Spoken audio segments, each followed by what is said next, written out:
తెలంగాణ ప్రభుత్వం ఏ విధంగా స్పందిస్తుంది దీనికి సంబంధించి కమిటీకి సంబంధించి ఓవరాల్ గా మరిన్ని అప్డేట్స్ ముఖ్యమంత్రి నరసింహరావు నాటికి తెలుసుకుందాం. నరసింహరావు చెప్పండి, ఏదైతే తెలుగు రాష్ట్రాల ఇద్దరు సీఎంలు కలిసి ఒక నిర్ణయానికి అయితే వచ్చారు కమిటీ ఏర్పాటు చేయాలని చెప్పేసి, ఈ కమిటీకి సంబంధించి మేము ఏర్పాటు చేస్తామని కేంద్రం కూడా నిర్ణయం తీసుకుని కమిటీని ఏర్పాటు చేయడం జరిగింది. అంతేకాకుండా జల వివాదాల పరిష్కారానికి మా సహకారం ఉంటుంది అని కూడా కేంద్రం హామీ ఇవ్వడం జరిగింది. సో దీనికి సంబంధించి కమిటీకి సంబంధించి తెలంగాణ ప్రభుత్వం ఏమేమి యోచనలో ఉంది, సో ఏమంటుంది?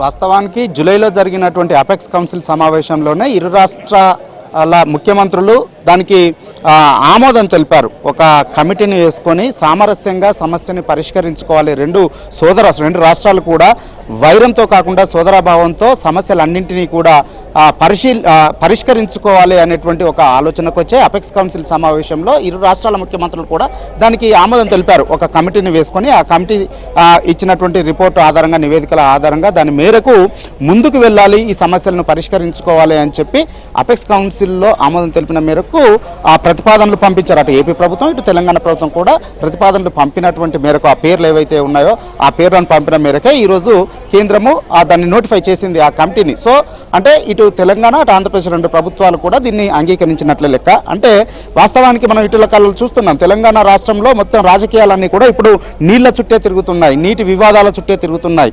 ఇటు ప్రధాన ప్రతిపక్ష పార్టీ బీఆర్ఎస్ నీళ్లనే అస్త్రంగా చేసుకుని అధికార పక్షం కాంగ్రెస్ మీదకి అస్త్రాన్ని సంధిస్తూ ఉంది. ఆంధ్రప్రదేశ్ ప్రాజెక్టుల పేరుతో ఇక్కడ ఉన్నటువంటి నీటిని తరలించుకొని వెళ్తూ ఉంటే ఇక్కడ తెలంగాణ రాష్ట్ర ప్రభుత్వము కళ్ళప్పగించి చూస్తుంది, వాళ్ళ జలదోపిడికి సహకరిస్తుంది, ఏపీ ప్రభుత్వ జలదోపిడికి సహకరిస్తుంది అని చెప్పి తీవ్రమైనటువంటి విమర్శల్ని బీఆర్ఎస్ చేస్తూ ఉంది. ఈ రోజు కూడా నిన్న మొన్న ప్రతిరోజు కూడా ఈ నీళ్ల చుట్టే రాజకీయం, తెలంగాణ రాజకీయం జరుగుతూ ఉంది. నిన్న బీఆర్ఎస్ చేసినటువంటి విమర్శలను తిప్పికొడుతూ ఆ పవర్ పాయింట్ ప్రజెంటేషన్ని అధికార పక్షం ఏర్పాటు చేసింది. నీటిపారుదల శాఖ ఆధ్వర్యంలో మంత్రి Uttam Kumar Reddy power point presentation ఇచ్చారు. అసలు నదీ జలాలకు సంబంధించి వాస్తవాలు ఏంటి అనేటువంటి అంశాలని వివరించేటువంటి ప్రయత్నాన్ని ఉత్తమ్ కుమార్ రెడ్డి చేశారు. అదేవిధంగా ముఖ్యమంత్రి రేవంత్ రెడ్డి చేశారు. ముఖ్యంగా నదీ జలాల్లో కృష్ణా, ఇటు గోదావరి నదీ జలాలకు సంబంధించి అసలు బీఆర్ఎస్ 10 ఏళ్ల కాలంలోనే తీవ్రమైనటువంటి నష్టం జరిగింది.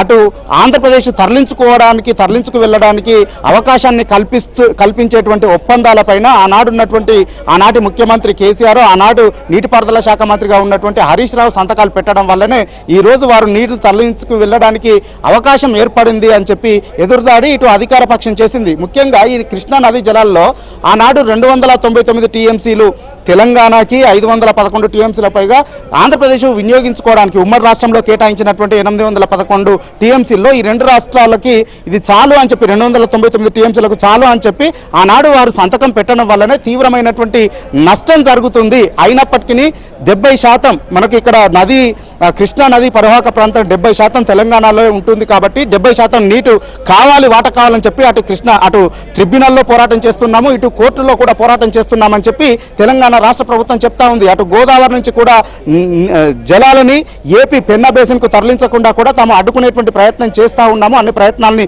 చేస్తూ ఉన్నాము, ఎక్కడా కూడా తాము అలసత్వంగా లేమనేటువంటి వాదన చెప్తూనే సో ఈ సమస్యల్ని సామరస్యంగా పరిష్కరించుకోవడం కోసము ఈ కమిటీని అయితే తెలంగాణ రాష్ట్ర ప్రభుత్వం అయితే స్వాగతిస్తూ ఉంది.